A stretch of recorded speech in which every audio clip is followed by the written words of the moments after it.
Bismillahirrahmanirrahim. Assalamualaikum warahmatullahi wabarakatuh.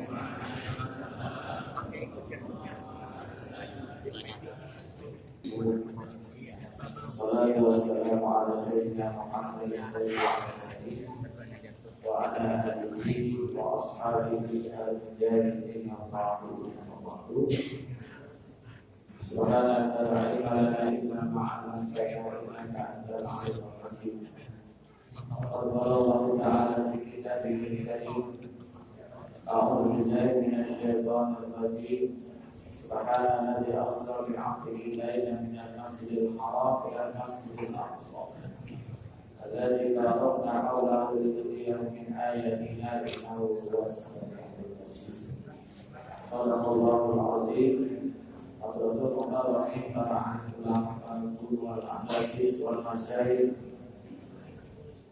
Para hadirin jamaah kuliah subuh yang tergabung dalam kuliah subuh gabungan Kelurahan Tegal Nusa dengan masjid dengan mushola jamaah yang sholat di dalam Allah Subhanahu wa Ta'ala. Khusus yang salah kita hormati para sesepuh kita Muhammad Bapak Haji Muhammad Ali yang baru saja meninggalkan kita karena satu urusan. Muhammad Bapak Tabrani, Bapak Dr. Haji Taufik di belakang kita hadir dengan pengambilan Kiai Haji Madi Hussein, Kiai Haji Salahuddin, Kiai Haji Mahmudi, Kiai Haji Musyair Monzir, Ustaz Mirta, Ustaz Abdul Rahman Arif, dan para asal lainnya yang masih banyak, mohon maaf tidak disebutnya mengingat waktu. Hadirin sekalian yang dimuliakan oleh Allah Subhanahu wa Ta'ala, tema kita pada pagi hari ini yakni Isra Mi'raj dalam pendekatan nafsu. Kalau kita mau kaji Isra Mi'raj, memang itu panjang sekali Bapak Ibu sekalian. Ada kitabnya Risalah Isra Mi'raj karangan Syekh Sulaiman Al-Rasuli. Ada juga kitab Da'ir dan Mi'raj karangan Ahmad Muhammad Al-Adawi. Ya, ada 3 atau 4 kitab. Kalau kita mau menyelami memang perlu kajian khusus. Tetapi di dalam waktu yang singkat ini setidaknya ada 2 pesan dari peristiwa Isra Mi'raj Nabi Muhammad SAW. Yang pertama adalah pesan tentang keimanan. Bapak hadirin jamaah yang dimuliakan oleh Allah. Ketika Rasulullah SAW beliau malamnya di Isra dan Mi'rajkan, besoknya disampaikan kepada masyarakat Mekah, maka hebohlah masyarakat Mekah.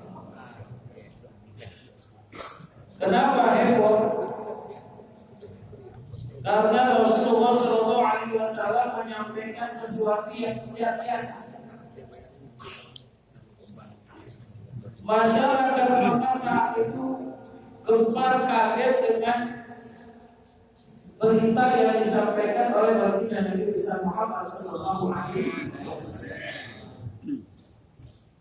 Ketika Rasulullah menyampaikan kalau dia dari malam Isra, ya, minal masjidil haram dan masjidil aqsa, dari masjidil haram ke masjidil aqsa,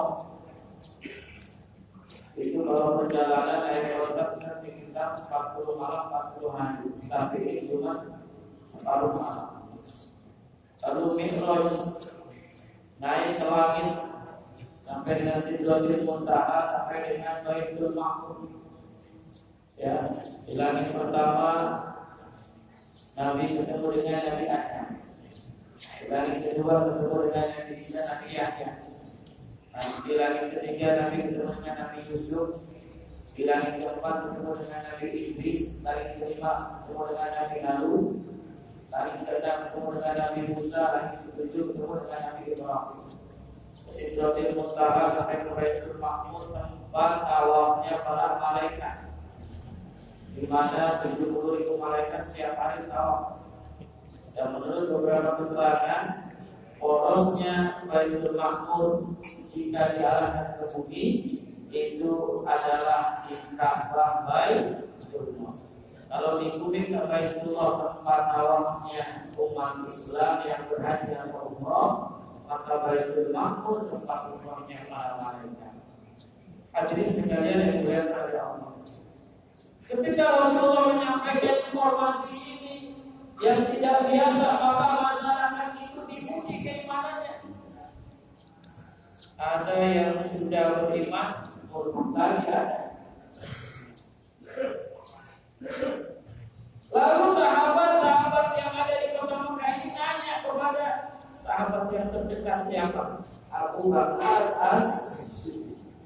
Makanya dibilang As-Siddiq. Ya Abu Bakar, orang yang percaya itu akan disampaikan oleh Nabi Muhammad SAW.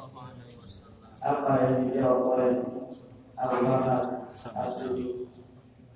Apapun yang disampaikan oleh Rasulullah, kalau memang itu dari langit atau dari Allah Subhanahu wa Ta'ala, maka aku pasti akan membenarkan berita itu, apalagi cuma Islam. Nah, hadis sekalian yang berkaitan dengan Allah Subhanahu wa Ta'ala. Karena itulah dalam hal ini pesan keimanan adalah yang namanya keimanan itu tempatnya di hati, bukan di otak. Keimanan itu tidak dimonopoli oleh orang-orang cerdas, tidak, belum tentu.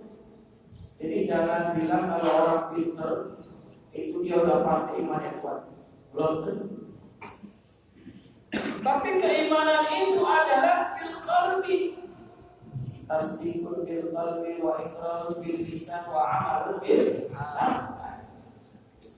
Yang dikatakan orang beriman adalah dia beriman kepada Allah, kepada Rasulullah, dia tidak ragu dalam keimanannya, berjuang di jalan Allah fisabilillah. Udah yang musuh kata Allah. Itu tuh yang benar-benar iman. Jadi insya Allah kalau orang yang sedang melakukan ini imannya kuat, dia yakin ya. Zaman kita ini insya Allah imannya kuat. Kenapa? Karena ditunjang dengan teknologi. Kalau Anda masih kecil, kita kira-kira ada orang bicara sama kita, saya bisa bicara langsung loh dengan jauh dengan saudara saya.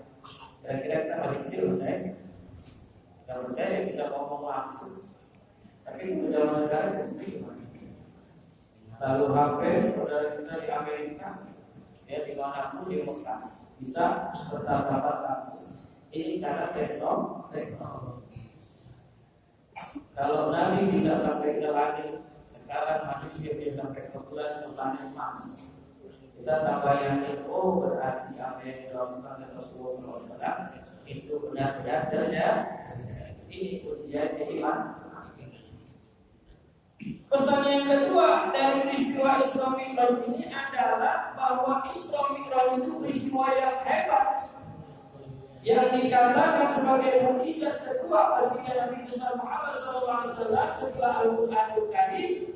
Di balik itu ada hikmah yang sangat besar. Kalau kita nyebut oleh-oleh ya, jalan jauh-jauh nggak oleh-oleh. Walaupun yang dua sapi itu mengkritik, seorang imam itu bukan oleh-oleh. Kalau kita dengar ceramahnya dia di dua sapi kan, dia udah senang. Kalau yang namanya sholat 5 waktu itu oleh-olehnya Nabi SAW. Apa itu amanah besar? Perintah yang sangat agung. Kenapa itu dikatakan amanah besar? Sholat 5 waktu itu satu. Sholat 5 waktu itu perintahnya ya langsung dari Allah Subhanahu wa taala. Di samping dikuatkan dengan wahyu. Kita aja kalau mau menyampaikan cerita yang penting ngomong yang nggak pakai surat ya, tapi langsung. Urusan-urusan yang kaitannya penting kita bicaranya itu datang ke magelang mau menyampaikan sesuatu. Wah ada Pak, tahu sampai ini penting ya Pak. Begitu juga Allah Subhanahu wa taala ingin menyampaikan sesuatu amanah, menyampaikan perintah yang sangat penting, maka diajak Nabi bertemu langsung dalam peristiwa Isra dan lalu yang kedua, kenapa ibadah sholat itu sebagai amanah yang besar? Sholat itu dalam hadis riwayat At-Tirmidzi dikatakan sebagai tiangnya agama. Kata Rasulullah SAW, Rasul Amri al-Islam wa aquluhu as-salat wa dhirwatu salamihi al-Islam. Nabi sallallahu alaihi wasallam. Kata baginda Nabi Muhammad sallallahu alaihi wasallam, pakarnya segala urusan. Para ulama mensyaratkan makna amri di sini adalah ad-din. Adalah al-Islam. Wa amudu dan diamnya itu apa? As-salatu, salat. Wa dhirwatu salamihi dan puncak ketinggian Islam itu adalah al-jihad fi sabilillah, berjuang di jalan Allah. Satu bangunan itu bisa kokoh, bisa berdiri tegak, pilar yang utama adalah di. Kalau kita ibaratkan diri kita ini, bangunan agama kita ini ada akhlak, ada akidah, ada ibadah.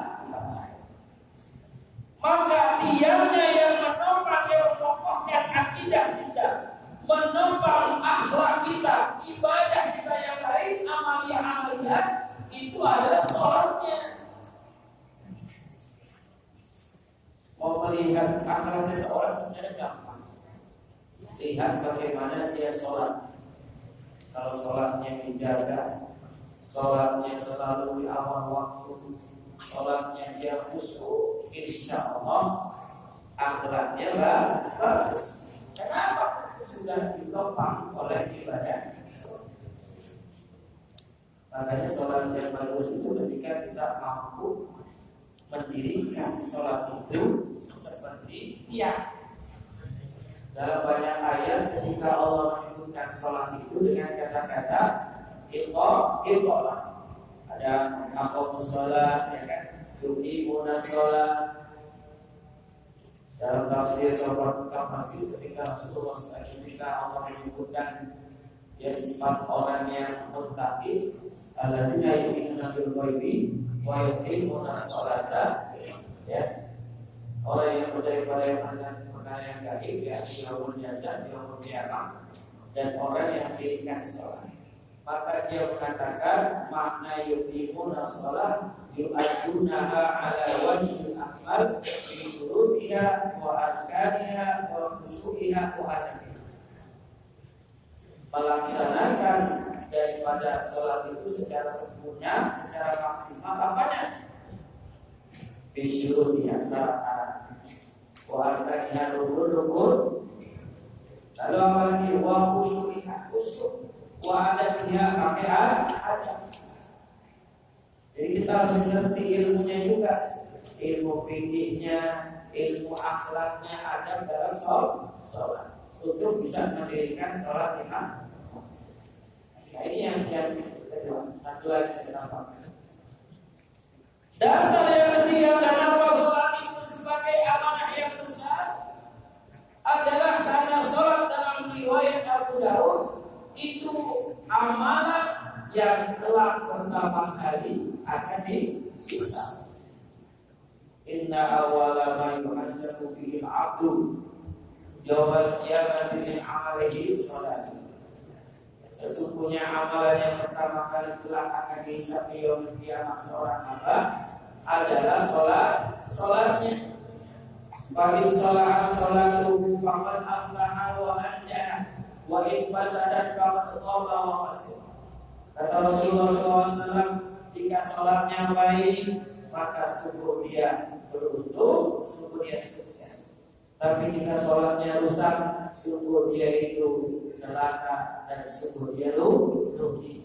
Dalam hadis riwayat Imam Baihaqi, ya, paling sholat dulu, sholat bahasa al-amali, wahid masadat sahiru. Dalam riwayat yang lain. Artinya apa? Sholat itu cerminan amal ibadah yang lain. Makanya dalam riwayat hadis qudsi, salah satu ancaman, salah satu hal akibat karena meninggalkan sholat adalah bahwa amal-amal kita kebaikan di dunia, kalau sholat ditinggalkan maka tidak akan diterima di hadapan Allah Subhanahu wa Ta'ala. Oleh karena itu hadirin sekalian, yang mengambil ibrah dari peristiwa Islam ini, kembali kita diingatkan, kembali kita ini diajarkan betapa pentingnya sholat lima waktu. Ya, dalam keadaan apapun jangan sampai kita tinggalkan. Dalam keadaan apapun jangan sampai kita lalaikan. Kenapa? Begitu berat ancaman orang yang meninggalkan sholat. Ya, oleh karena itulah mudah-mudahan hadirnya kita tempat ini, ya, insya Allah orang yang selalu mendirikan sholat lima waktu. Amin. Hadirin dengan waktu, ya, ini yang saya sampaikan. Walaupun sedikit, tapi mudah-mudahan ada manfaat bagi kita semua. Amin. Ada nomor 2 ajmain. Assalamualaikum warahmatullahi wabarakatuh.